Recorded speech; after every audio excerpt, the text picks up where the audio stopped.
ปลาน้ำกำครับถึกมองนี่ครับปลาอีไทยนี่ปลาอีไทยปลาอะไรไม่รู้จักชื่อมันตาโต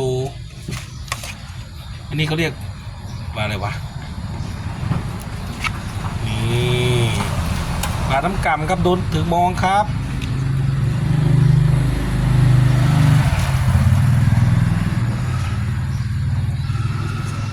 เมฆไข่นี่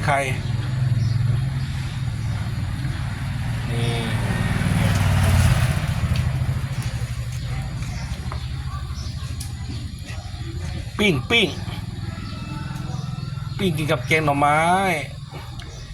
สดๆใหม่ๆครับจากน้ำก่ำฝนตกแล้วปลาขึ้นครับ